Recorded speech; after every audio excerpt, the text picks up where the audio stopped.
तो मेरे छोटे भाइयों बहनों, कल वाली वीडियो याद है हमने कौन सी करी थी? Revision of solutions. किस पे करी थी हमने? सॉल्यूशन चैप्टर की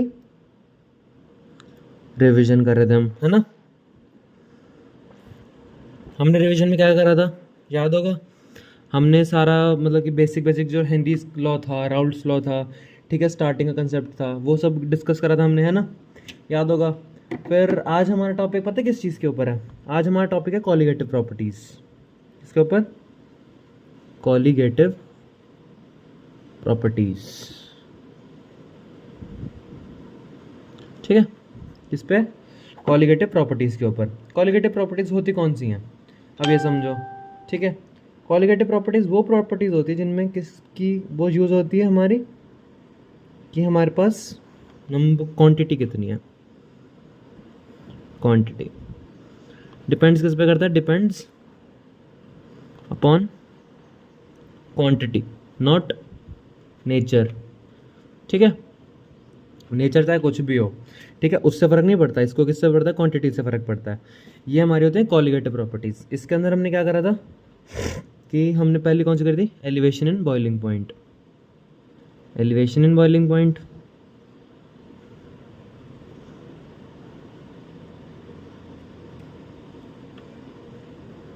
ठीक है। सेकंड हमने करी थी कौन सी? Depression in freezing point. Depression in freezing point. तीसरी करी थी हमने relative lowering in vapour pressure. Relative lowering in vapour pressure. चौथी कौन सी करी हमने थे? Osmotic pressure. ठीक है, हमारे ये क्या था? एलिवेशन बॉइलिंग पॉइंट हमारे में क्या था कि जब भी हम कोई नॉन वोलेटाइल चीज़ डालते हैं, है ना, उसके अंदर, सॉल्वेंट के अंदर, तो उसका क्या होता है? एक बॉइलिंग पॉइंट में एलिवेशन आती है। ठीक है, बॉइलिंग पॉइंट होता है क्या था कि जब internal pressure becomes equal to external when something is boiling, मतलब कि जब उसका 100 डिग्री सेल्सियस था, ठीक है, जब वो इंटरनली और एक्सटर्नली दोनों मैच हो गए ना। अब वेपर प्रेशर समझो, वेपर प्रेशर क्या होता था हमारा कि जब वो इक्विलिब्रियम आ जाता था, वो ढक्का होता था। ठीक है, बॉइलिंग पॉइंट क्या होता है? जब वो इंटरनल प्रेशर और एक्सटर्नल प्रेशर दोनों के बराबर हो जाए। ठीक है, फिर हमारा उसका ग्राफ आता था इसका, है ना। ठीक है, क्या आता था इसका हमारे पास ग्राफ? इसमें हमने क्या लिखा था कि हमने कोई भी चीज़ नॉन वोलेटाइल डाली, ठीक है, उससे क्या हुआ? एलिवेशन एंड बॉइलिंग पॉइंट के अंदर। ऐसा क्यों? क्योंकि नॉन वोलेटाइल चीज़ क्या होती है? एक लेयर बना लेती है। इन तीनों में सेम रीज़न है। ठीक है, एक लेयर बना लेती है। ये सॉल्वेंट का ग्राफ था, ठीक है, ये सॉल्यूट का ग्राफ था, वही सॉल्यूशन का ग्राफ था, है ना। ये सॉल्वेंट वाली कम थी, ये ज़्यादा थी, तो इसका फॉर्मूला क्या था? T F dash minus T F is equals to, क्या था इसमें? डायरेक्टली प्रोपोर्शनल है मोलारिटी के। ठीक है, तो ये हमारे पास क्या आ गया? Delta T F is equals to K F K B into M. ठीक है, इसका नाम क्या होता था? इबोलियोस्कोपिक कांस्टेंट। इबोलियोस्कोपिक कांस्टेंट, ठीक है, इसका नाम क्या होता था हमारे पास? इबोलियोस्कोपिक कांस्टेंट। ठीक है, हाँ, फिर हमारे पास डिप्रेशन फ्रीजिंग पॉइंट का भी आता था ग्राफ। इसका क्या था? ऐसे था। ठीक है, हमारे पास ये है, ये सॉल्वेंट की कर्व है, ये सॉल्यूशन की कर्व है। ठीक है, जहाँ पे इनका ये हिट हुआ, ठीक है, इसका थोड़ा सा, इसका जैसे ये किया, रुको फिर बना के दिखाता हूँ। ठीक है, इसके अंदर क्या है समझो, ये हमारी सॉल्वेंट की कर्व है। ठीक है, एकदम से ये बॉइलिंग फ्रीजिंग पॉइंट कब हिट होता है? जब एकदम से वो आती है लोअरिंग। ठीक है, ये थोड़ी सी यहाँ आ गई, थोड़ी नीचे आई। ठीक है, तो किसके अंदर हमारा फॉर्मूला क्या होता था? T F minus T F dash. Degree किसका होता था हमारे पास? मोलालिटी के। डेल्टा टी एफ क्या हो गया हमारे पास? Is equals to K F into M. ये हमारे पास क्या होता था? क्रायोस्कोपिक कांस्टेंट होता था हमारे पास ये। ठीक है, इतना याद होगा। फिर उसके बाद हमने क्या करा था? Relative lowering in vapour pressure. Relative lowering in vapour pressure क्या था कि हमारा वेपर प्रेशर बढ़ जाता है इफ़ हमारा क्या होता है? वेपर प्रेशर उस टाइम बढ़ता है जिस टाइम हम नॉन वोलेटाइल चीज़ डालते हैं किसी भी सॉल्यूट के सॉल्वेंट के अंदर। ठीक है, हम नॉन वोलेटाइल चीज़ डालते हैं, ठीक है, कि कितनी क्वांटिटी में डालते हैं तो उसके वेपर प्रेशर उतने कम हो जाते हैं। ठीक है, उसका फॉर्मूला क्या करा था हमने? P S P not minus P S upon P not is equals to X solute.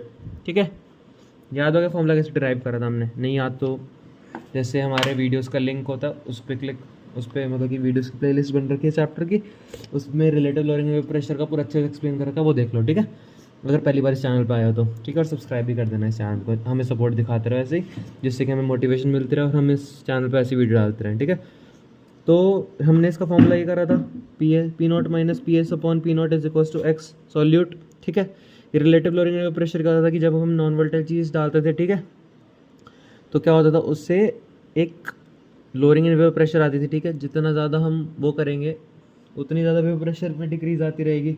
ठीक है, इन्वर्सली प्रोपोर्शनल थे एक दूसरे के। उसके बाद हमने करा था ऑस्मोटिक प्रेशर, पहले इसमें हमने करा था ऑस्मोसिस। व्हेन उसमें क्या था ऑस्मोसिस के अंदर कि जब हमारा क्या होता है कि जब सॉल्वेंट की मूवमेंट किससे होती है, जब उसमें से उससे होती है लो से हाई के फेज में होती है ना, ये चीज़ हमने करी थी। ठीक है, फिर इसके अंदर हमने प्रॉपर्टीज़ करी थी कि क्या होता है एक्सोस्मोसिस, एंडोस्मोसिस। एक्सो का मतलब कि अंदर से श्रिंक कर देना, ठीक है, और एंडो का क्या होता था कि अंदर से स्वेल कर देना। ठीक है, अब्जॉर्ब कर लेना किसी भी चीज़ को, है ना। ये हमने एंडो और एक्सो में पढ़ी थी, और फिर इसके अंदर हमने कुछ कुछ चीज़ें करी थी इसके अंदर। ठीक है, कि जो फ्रूट वेंडर्स होते हैं वो क्या करते हैं, उनके ऊपर पानी छिड़क देते हैं, है ना, ये चीज़ें करते हैं हमारे पास। कि कॉलिगेटिव प्रॉपर्टीज़ में हमारे क्या करता, एक सबसे इसके अंदर मेन क्या था कि अगर हम वो एक पर्सन है, ठीक है, कोई भी, और वो अगर ज़्यादा वो खा ले, क्या बोलते हैं उसको, नमक खा ले, ठीक है, उसको क्या रहता है, उसको हेमोलिसिस हो जाता है। ठीक है, और अगर कोई नमक ना खाए तो उसको क्या हो जाता था। ठीक है, तो ये हमने पढ़ी थी, है ना। इनके हमने वो क्या रहता है, एंडोस्मोसिस क्या होता है, एक्सोस्मोसिस क्या होता है, इसके अंदर की क्या यूज़ है। एक एग का श्रिंक और स्वेल वाला भी करता है कि अगर हम NaCl वाला लेते हैं तो एक श्रिंक हो जाता है, तो उसका शेल को उतारना आसान हो जाता है एज़ कम्पेयर टू जो नॉर्मल वाटर होता है। उसमें नॉर्मल वाटर में क्या होता है, एग को स्वेल अप हो जाता है। ठीक है, तो उसकी वजह से क्या होता है ना, ये चीज़ हमने करी थी।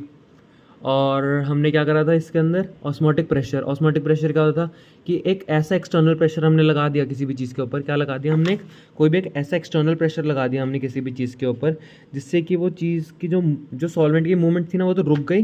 ठीक है, रुक गई, इसका मतलब कि हमारा क्या हो गया, ऑस्मोटिक प्रेशर लग गया।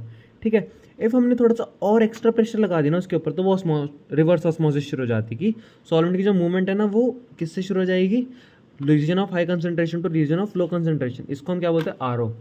ठीक है, रिवर्स ऑस्मोसिस जो हमारे घर में लग रहा है ना, आरओ, इसको रिवर्स ऑस्मोसिस कहते हैं, पूरा फॉर्मूला है, पूरा नाम होता है इसका। ठीक है, रिवर्स ऑस्मोसिस क्या होती है कि जब हम सॉल्वेंट की मूवमेंट को किससे कराते हैं, region of high concentration to region of low concentration. हमने इसके अंदर ये करा था, इसका हमने फॉर्मूला क्या पढ़ा था, pi is equals to CRT, और हमारे पास कंसंट्रेशन क्या होती है, नंबर ऑफ मोल्स अपॉन में वॉल्यूम। ठीक है, pi V is equals to, फिर नंबर ऑफ मोल्स का हम एन से लिख देते हैं, RT, pi V is equals to NRT। और आर की वैल्यू तुमने 11th क्लास में पढ़ी होंगी क्या होती है। ठीक है, ATM में क्या होती है हमारे पास, बार में होती है और पास्कल्स में होती है। इसका 0.0821, इसका 0.0831, इसका 8.314। ठीक है, ये होता था हमारे पास। ठीक है, और हमने इसके अंदर क्या पढ़ा था कि जो ऑस्मोटिक प्रेशर होता है वो कहाँ कहाँ यूज़ होता है, किस किस तरह यूज़ होता है। हमने बस इतना ही करा था इस चैप्टर के अंदर अभी तक। तो कल जो हमारा नया टॉपिक शुरू होगा वो वॉन्ट ऑफ होगा, कि उसके अंदर पता है हमारा क्या है कि कॉलिगेटिव प्रॉपर्टीज़ के अंदर क्या क्या मुश्किलें थी, क्या क्या चीज़ें थी, क्या क्या डिफिकल्टीज थी। ठीक है, वॉन्ट ऑफ ने हमें ये चीज़ें बताई है, और हमें वॉन्ट ऑफ मतलब एक इंपॉर्टेंट टॉपिक है, तो हम वो कल करेंगे। और you must watch that video, want of वाला सबसे मेन टॉपिक है, वो एग्जाम में आता ही आता है, कुछ भी हो जाए। और अपने फ्रेंड्स पे वीडियो शेयर कर दो कि उनको बता दो कि वॉन्ट ऑफ फैक्टर कितना इंपॉर्टेंट है। ठीक है, तो आज की वीडियो के लिए बस इतना ही, कि जो हमारा चैप्टर है जितना भी हमने करा है उतना रिवीजन हो चुकी है। ठीक है, और अगर किसी को समझ नहीं आता टॉपिक तो हमारी पिछली वीडियोस देखो, उसमें सारे एक्सप्लेन करके डिटेल एक्सप्लेनेशन है, अच्छी एक्सप्लेनेशन है, समझ भी आ जाएगा। और वीडियो छोटे छोटे हैं, उनको थोड़ा स्पीड में भी देख सकते हो, थोड़ा आराम से देख सकते हो समझने के लिए। ठीक है, तो that's all for today guys, thank you for watching my videos, और लाइक शेयर सब्सक्राइब कर दिया करो, मतलब कि आप लोग कर ही देते हो, मुझे इतना पता है, आप लाइक भी कर देते हो, सब्सक्राइब भी कर देते हो। सो थैंक यू ऑल, और हम कल मिलते हैं।